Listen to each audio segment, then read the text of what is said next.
Sa Diyos nyo po iiyak ang mga hinanakit nyo o mga problema nyo, nanang. Huwag po sa bato o ribulto. Wala pong magagawa yan. At isa pa, hindi po Diyos si Maria. Babaeng tao po yun, na alipin ng Diyos. Hindi rin po natin siya mama. Si Jesus po ang anak niya. Kasi kung pati tayo ay anak ni Maria, lalo nang napaka-imposible na virgin pa siya. Basa, Biblia. Filipos 4:6 hanggang 7. Huwag kayong mga balisa sa anumang bagay, kundi sa lahat ng mga bagay sa pamamagitan ng panalangin at daing na may pagpapasalamat ay ipakilala ninyo ang inyong mga kahilingan sa Diyos. At ang kapayapaan ng Diyos na di masayod ng pag-iisip ay mag-iingat ng inyong mga puso at ng inyong mga pag-iisip kay Kristo Jesus. Na inyong ilagak sa Kanya ang lahat ng inyong kabalisahan sapagkat kayo'y ipinagmamalasakit niya. Unang Pedro 5:7.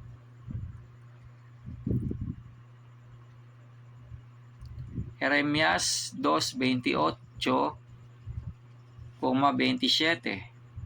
Ngunit saan nandoon ang iyong mga Diyos na iyong ginawa para sa iyo?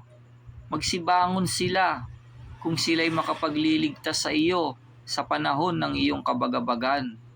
Sapagkat ayon sa bilang ng iyong mga bayan, ay gayon ang iyong mga Diyos, o Huda, na nangagsasabi sa kahoy, ikaw ay aking ama, at sa bato, iyong ipinanganak ako. Sapagkat kanilang ipinihit ang kanilang likod sa akin, at hindi ang kanilang mukha.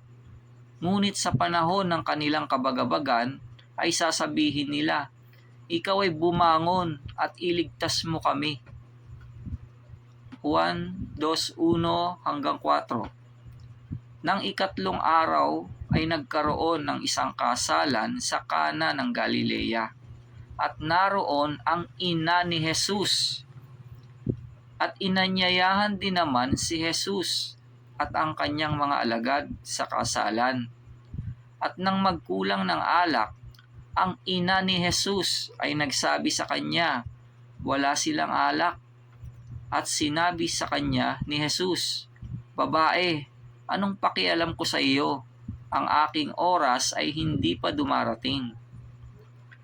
At sinabi ni Maria, narito ang alipin ng Panginoon, mangyari sa akin ang ayon sa iyong salita. At iniwan siya ng anghel. Lucas 1:38.